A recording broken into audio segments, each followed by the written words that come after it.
Dhufteetiniin fa'aa mara jedhattee ulaan kan kaate. Ayyee. Isiin ulaan kan kaanaan mutawwaan kee gabbaga fiigee ulaan rabane. Ayyee. Fa'aa yoo jennaan fa'aa mara jirtiisee jedhee fa'aa mara gaafattaa miti. Ayyee. Ulattii si gadi gadi. Balaasitti hin bu'inni. Gadi qaraa qare. Biqiltuuratillahi itti gadhiisa jechaan jedhi. Abbaa koofiyatti kan saanu keessa darbee. Wayita ulaan qabu dura gurraacha. Dura gurraacha irraa.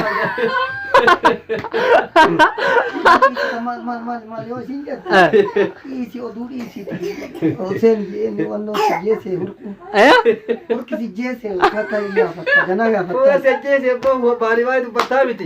Jeesee jedhee. Ayyee. Kana gurraacha irraa baasee kana laale adii. Itti. Keessa qabsiisaa malee. Kana booda maaltu maalaa ta'u jee. Eessarraa jammaree beeyta? Faatuma si jettu. Faatuma maalutti amtaa miti afaan kee godhi ni dabbaa san biraa fuudhee jechuudha. Mee. Dabbaa kana biraa kaasee. Ayyee. Dabbaa kan. Akka achii dhungatee ni dabbaa dhaqee sirraan deemee. Ayyee. Kammataa fidee walbaa kana biraan ga'u. Duujamarraa utaaltee fiigite itti qabsiifte. Eebadde duyda kana maal godharree kalee tarran ta'ini. Shaaraa gubbaratti. Cinaachi re'ee ima dhumate. Shaaraa gubbaratti namitti dhuu jettee ejjite. Waan kee mana caccabaa kana keessa na sinechi ba'ee.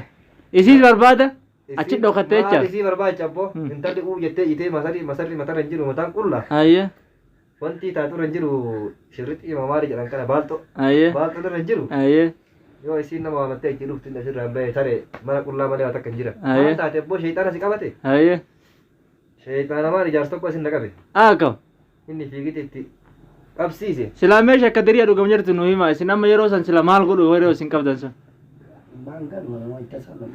Ma akka maa sila jechuun amala qabdan moo guyyama keessa wanna akkana. Ofii itti fuuta biraa keessa jiru. Akka nama ragee kana yoo sanitti hin beeku waan na godhu. Akka. Ayyee.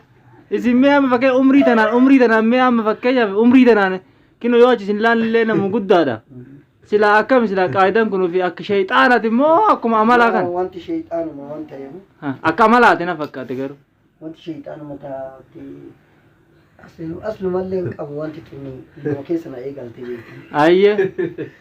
Baroota foon Gaafa mudawaa. Ayyee. Gaafa dhukkubee hospitaala si geessu sun wallee nu. Asitti nagaya jetteetu anulaatoon titumte. Ayyee. Gaafa sana rabbitti sana harkiseetu ulaa kana yoo ga'uun uf beeka. Ayyee. Achi booda waan meeshii godhellee hin beeku achirra na eegalte. Guyyaa rabbitti qaqqabdan sadiirra. waa mataa yoo biftee nama kun agartu mataa si ciniintee bakka irraa laale hin ciniinte bakka kana ciniintee ani habatu waan biftee maan agartu Allahu akbar. Ayo bade. Nah hanya tu lah fe. Aye.